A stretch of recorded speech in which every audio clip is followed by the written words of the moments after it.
this whole thing of Asperger's or on the spectrum is a fairly new thing. Used to be autism had a fairly narrow definition that was, clearly identifiable. But this idea that if you're slow socializing, I have a behavior where I rock that bothers people, but that's also common, so-called self-stimming type thing. So I realized, wow, there's a bit of a pattern match there.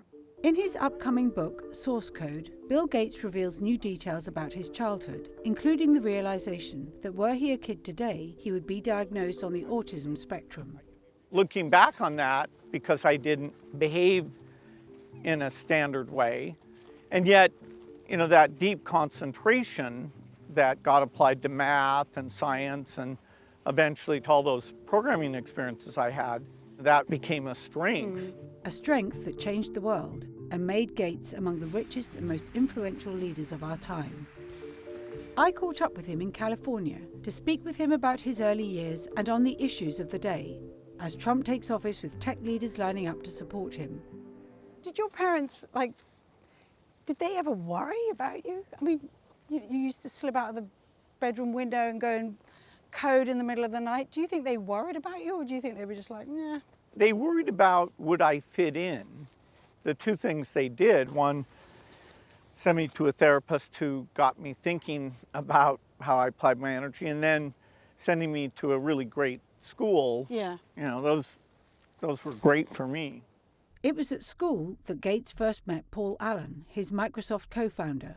The two were among the first tech titans. It seems to me there's been a culture shift, though, in Silicon Valley. Perhaps to characterize it as it used to be sort of tech nerds, and now it's very much tech bros. Do you sort of feel like you're still part of it? Well, I think they're still nerds, as far as I can tell. They don't deserve some new term. Jesus, they're just as nerdy as they ever were. I mean, come on.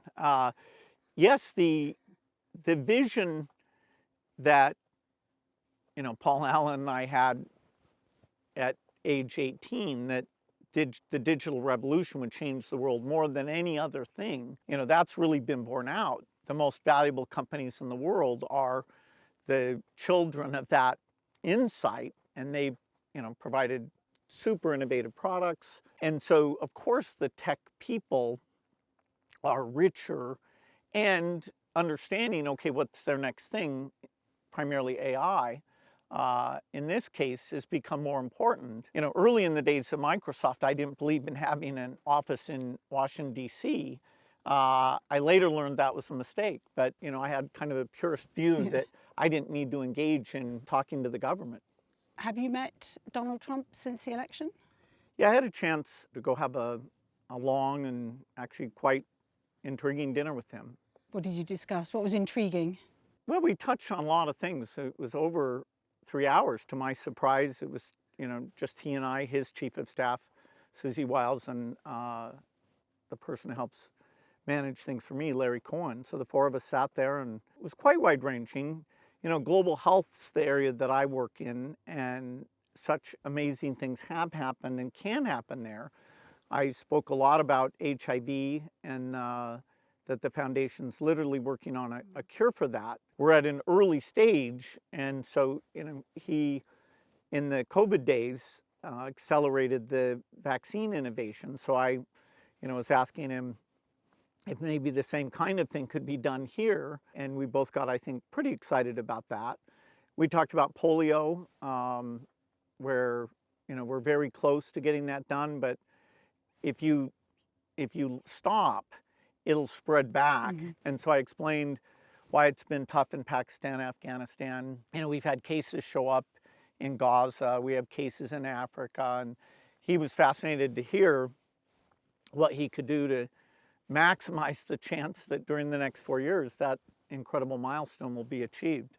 I felt like he was energized and looking forward to helping to drive innovation. I was frankly impressed with how well he showed a lot of interest in the issues I brought up.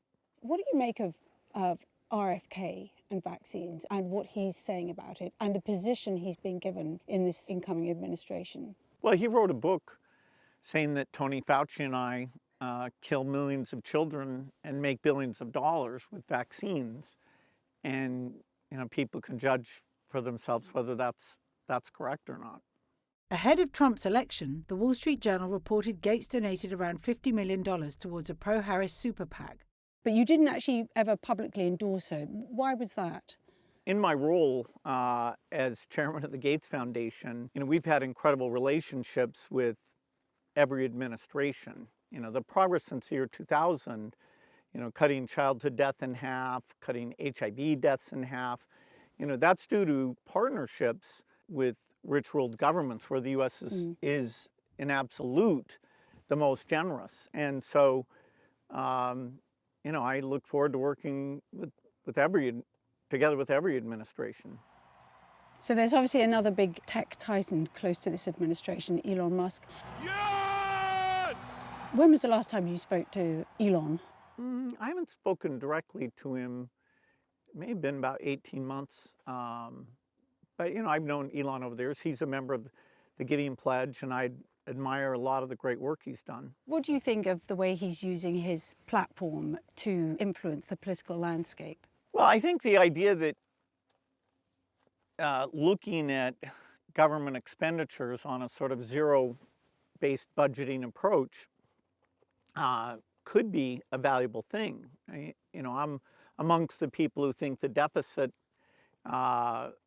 needs to be brought down because otherwise it will create a financial problem for us. And so, that effort could come up with some good things.